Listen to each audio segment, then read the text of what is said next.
할렐루야, 요셉교구 김외숙 집사입니다. 저는 중보기도를 통해 치료해 주신 하나님을 간증하고자 이 자리에 나왔습니다.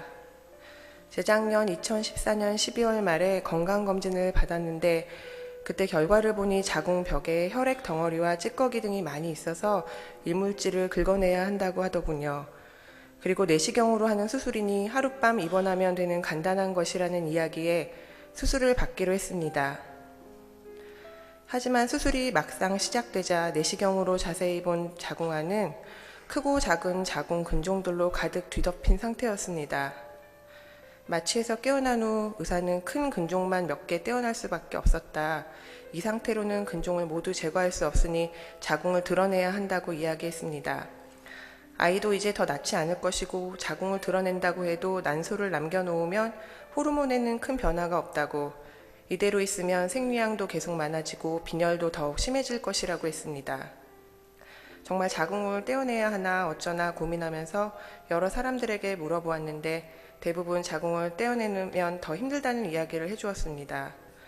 고민하다 이 병원 말고 다른 병원에 가서 다시 검사를 받아봐야겠다는 생각이 들었습니다. 강남에서 유명한 여성 전문 병원과 삼성 서울병원을 찾아갔습니다. 삼성 서울병원에서는 더 정밀히 검사하여 난소에 혹까지 있다고 했습니다. 하지만 두 병원 다 무조건 자궁을 드러내는 것은 안 좋다고 하면서 수술받은 지 얼마 되지 않았으니 2, 3개월 후에 다시 검사하자고 하더군요. 자궁 근종은 아직까지 특별한 치료약이 없고 수술적인 방법밖에 없다고 했습니다. 그때부터 여러 가지 민간요법도 알아보고 한의원에 가서 한약도 먹기도 했습니다. 하지만 결국 인간의 힘으로 할 수 없는 부분이기에 하나님께 건강을 위해 기도하며 매달리기 시작했습니다. 다른 무엇보다 건강이 중요하다는 것을 새삼 느끼게 되었고 그 건강은 결국 하나님께서 지켜주시는 것임을 다시 한번 깨닫게 되었습니다. 저는 솔직히 부끄럽기도 하고 다른 사람들 입에 오르내리는 것이 싫어서 저의 이런 상태를 이야기하지 않았습니다.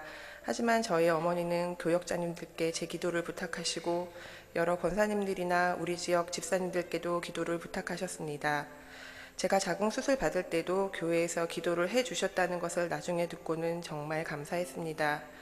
이렇게 모두가 마음을 모아 중보기도 하고 있던 중에 저는 다시 병원을 찾게 되었습니다. 삼성 서울병원에서 첫 번째 상담 후 4개월 정도 지나서 가기로 예약했었는데 메르스 사태가 일어나서 원래 예약한 날짜에 못 가고 메르스가 잠잠해질 때까지 미뤄져 10월에 가게 되었습니다.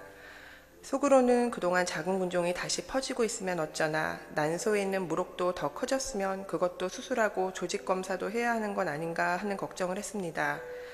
하지만 그동안 무거웠던 아랫배는 조금씩 가벼워지고 생리량도 조금씩 줄어들고 있었기에 자궁이 조금 좋아졌나 하는 희망도 함께 가졌습니다. 그리고 10월에 다시 검사한 결과 자궁이 깨끗해지고 난소에 있던 혹도 모두 사라졌습니다. 할렐루야. 저처럼 이기적이고 믿음이 부족한 사람에게도 은혜 내려주시는 하나님께 정말 감사드립니다. 이런 과정들 속에서 저는 솔직히 깨끗하게 낫게 되리라는 기대조차 하지 못했습니다. 그저 조금 나아져서 자궁을 떼지만 않으면 좋겠다 정도의 바람만 있었지요. 그런데 이렇게 자궁이 깨끗해지고 난소에 있던 혹까지 없어진 것은 저를 위해 기도해 주신 여러 사람들의 중보기도가 있었기 때문이라는 확신이 듭니다. 그리고 세겹줄의 기도가 생각납니다. 전도서 4장 12절 한 사람이면 패하겠거니와 두 사람이면 맞설 수 있나니 세겹줄은 쉽게 끊어지지 아니하느니라는 말씀처럼 혼자서 하는 기도도 물론 하나님께서 이끌어주시고 들어주시지만 함께하는 중보기도는 더 많은 은혜를 주신다는 믿음이 생깁니다.